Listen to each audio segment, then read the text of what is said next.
వినలేదనుకో, యాగం మొదలెట్టి ఋత్విక్కులు కూర్చుంటారు. భక్ష్యము భోజ్యము లేహ్యము చోష్యము తినేవి తాగేవి నాకేవి చప్పరించేవి ఇవన్నీ ఉంటాయిగా, వాటన్నింటి మీద పాకేద్దాం మనం అందరం పాకేస్తే విషతుల్యం అయిపోతుంది. దాన్ని హవిస్సుగా ఇవ్వరుగా.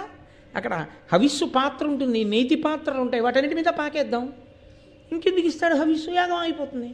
అంతేకాదు వజ్జ అంటే ఉపాధ్యాయుడు వజ్జ ప్రకృతి వికృతి, వాళ్ళు కూర్చుని ఉంటారు యాగం చేద్దామని. వెళ్ళి వాళ్ళ మీద పడదాం, పడి వాళ్ళ మీద పాకుదాం, తలలెత్తి బుస్ అందాం, వాళ్ళు లేచి పారిపోతారు. దీక్షలో ఉన్నవాడు లేచి పారిపోకూడదుగా. దీక్షలో ఉన్నవాడు పీటల నుంచి లేచిపోయి పరిగెత్తిన తర్వాత ఇంకా దీక్షాభంగం అయిపోయిందిగా, ఇంకెక్కడ యాగం పోయిందిగా. ఏమిటన్నాయా బెంగెట్టుకుంటాం, వదిలిపెట్టేయి, దాని గురించి ఏం భయం లేదు. జనమేజయుడి యాగం మొదలు పెడితే జనమేజయుడి యాగం పాడు చేయడానికి మనకి ఇన్ని ఆలోచనలు ఉన్నాయి. అంటే అందులో ఉన్న కొంతమంది పెద్దలు అన్నారు, ఒరే మీరు చాలా తేలిగ్గా చెప్తున్నారా, ఒకసారి బ్రాహ్మణుడు మంత్రోచ్చాటనం చేసి అగ్నిలోకి మనం పడిపోవాలి అని ఆయన సంకల్పం చేసిన వెంటనే అపకారం చెయ్యడానికి వెళ్ళిన మనం ఎక్కడున్నామో వెతుక్కుంటూ వస్తాయి అగ్నికీలలు తినడానికి. నువ్వు వాళ్ళ మీద పాకడం కాదు, నీ మీదకి అగ్ని పాకుతుంది. ఎందుకంటే అగ్నికి వ్యాపించే గుణం ఉంది, అందుకే అశ్వశబ్దంతో పిలుస్తారు దాన్ని. గమనము చేత వ్యాపిస్తుంది అగ్ని. వ్యాపించే గుణం లేకపోతే ఇక్కడ అంటుకున్న అగ్ని ఎక్కడి వరకు వెళ్ళిపోతుంటుంది. అరణ్యంలో అగ్ని అంటుకుంటే అరణ్యాన్ని అంతటినీ కాలుస్తుంది, వ్యాపిస్తుంది. కాబట్టి అసలు మనం ఆ ప్రాంగణంలోకి వెళ్ళగానే వాళ్ళు మంత్రోచ్చాటనం చేస్తే మనం ఎక్కడ దాక్కున్నామో వెతుక్కుని మరీ వచ్చి పట్టుకుని లాక్కుపోయి కాల్చేస్తుంది.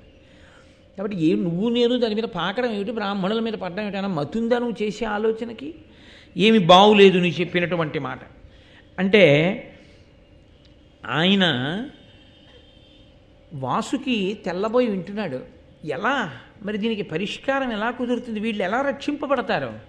అందులో ఏలాపుత్రుడు అని ఒక పాము, ఆయన హఠాత్తుగా లేచి ఓ మాట అన్నాడు.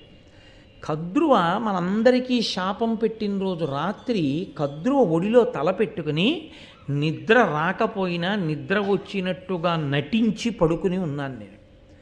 ఆ సమయంలో ఒక ఆశ్చర్యకరమైన సంఘటన జరిగింది. బ్రహ్మగారి దగ్గరికి దేవతలందరూ వెళ్ళారు. వెళ్ళి మహాపరాక్రమవంతులు కదా పాములు, అంత పరాక్రమవంతులైన జాతిని తన అధర్మానికి తన అసత్యానికి చనిపోమ్మని కద్రువ ఎలా శపించిందయ్యా? ఆవిడిచ్చిన వాక్కుకి పాముల జాతి అంతా నశించిపోవడమే. ఇంత బలవంతులైనటువంటి పాములు అందరూ పడిపోయి నశించిపోవలసిందే.